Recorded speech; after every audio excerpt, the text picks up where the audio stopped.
क्या आप इंडिया के बाहर यूरोप में बिना इंटरनेशनल ड्राइविंग परमिट के गाड़ी चला सकते हो? अगर आप इंटरनेट में चेक करोगे या किसी भी पॉपुलर ब्लॉगर के ब्लॉग को देखोगे तो सब यही बोलेंगे कि भाई हाँ, आईडीपी तो चाहिए ही चाहिए। Wait, before you draw a conclusion, मैं ये बोलना चाहता हूँ कि यूरोप में ऐसे भी कुछ कंट्रीज हैं जहाँ सिर्फ इंडियन ड्राइविंग लाइसेंस और बिना आईडीपी के आप गाड़ी चला सकते हो।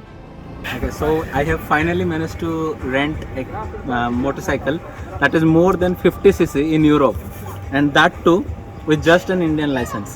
Like, I didn't do any international driving license.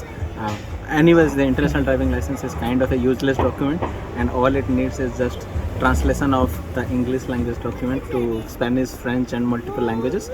So that's, I think, is a very useless document. But anyways, I'm so happy that I could rent this 125cc vehicle, and I am going to drive around Saranda.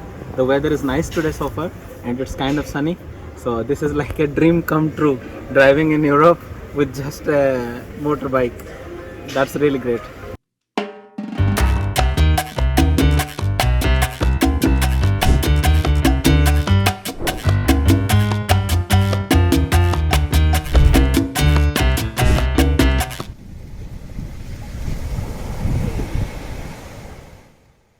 Generally अगर India के बाहर कहीं भी आते हो ना, तो आपको एक इंटरनेशनल ड्राइविंग परमिट चाहिए होता है।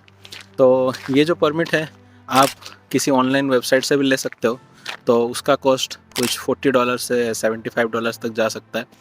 तो ये जो साइट्स हैं बेसिकली जो आपको परमिट देते हैं, ये बेसिकली एक क्या होता है कि ट्रांसलेशन होता है। मतलब इंग्लिश लैंग्वेज या जो भी लोकल लैंग्वेज में अगर आपके ड्राइविंग लाइसेंस हो तो उसको वो लोग इंग्लिश, स्पेनिश, फ्रेंच ऐसे बहुत सारे लैंग्वेज में कन्वर्ट करके आपको बेसिकली दे देते हैं। ऐसा कुछ खास होता नहीं है। तो ये लाइसेंस लेने का कोई फ़ायदा मुझे तो नहीं लगता है।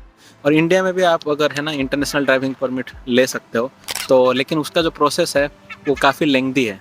तो गवर्नमेंट के वेबसाइट पे भी वो मिल जाएगा। कॉस्ट शायद 1000 to 1500 रुपीज़ के आसपास चलता है, लेकिन जो प्रोसेस है वो मोर देन 30 डेज़ है। और मान लो मेरे जैसा केस, जैसे मैं आयरलैंड में हूँ, मेरे पास इंडिया का 2 व्हीलर लाइसेंस है, लेकिन मेरे पास इंटरनेशनल ड्राइविंग परमिट था नहीं, और इंडिया जाके बनवाने में 30 दिन स्पेंड करने में मेरे पास टाइम नहीं था। तो इस केस में मैं प्राइवेट सर्विस ले सकता हूँ, लेकिन मुझे $50 से $70 खर्चा करना होगा। लेकिन अल्बानिया एक ऐसा कंट्री है यूरोप में जहाँ पे आप सिर्फ इंडियन लाइसेंस के साथ आप गाड़ी रेंट पे ले सकते हो और आराम से उसे चला सकते हो। तो 2 दिन का रेंट मेरे को पड़ा 4000 लेक। तो 4000 लेक लगभग आ जाता है आपका 35 यूरोज़ के आसपास। तो 35 यूरोज़ यानी 3200 रुपये के आसपास आ जाता है 2 दिन का।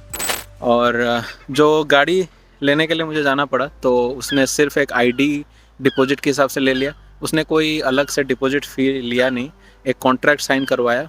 और जो मेरे पास आईडी था, जैसे मेरे पास आयरिश रेसिडेंस परमिट था, तो आपके पास अगर कुछ पैन कार्ड या ऐसा कुछ काइंड ऑफ और भी एक एक्स्ट्रा आईडी हो तो वो आप उसे डिपॉजिट के हिसाब से दे सकते हो। I would suggest not to give passport, क्योंकि पासपोर्ट हमेशा अपने साथ रखना। और जनरली अल्बानिया में जो रूल्स है वो काफ़ी चिल है। तो मुझे इंटरनेशनल ड्राइविंग लाइसेंस परमिट के बगैर ही मुझे मिल गया था गाड़ी रेंटल।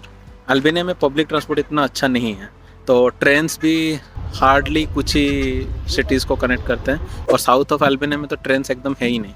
तो इस सिचुएशन में आपको एक कार या मोटर बाइक ऐसा रेंटल लेना ज़रूरी पड़ जाता है।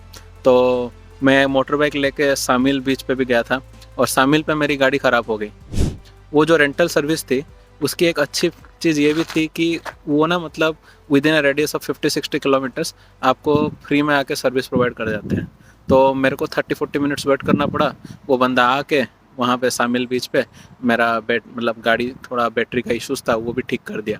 मेरे हिसाब से अल्बानिया में अगर आप आते हो घूमने, तो आप आराम से बेझिझक इंडियन ड्राइविंग लाइसेंस के साथ कार या बाइक आराम से रेंट कर सकते हो, और पूरा कंट्री आप आराम से एक्सप्लोर कर सकते हो। बहुत ही खूबसूरत कंट्री है। This is what I would say.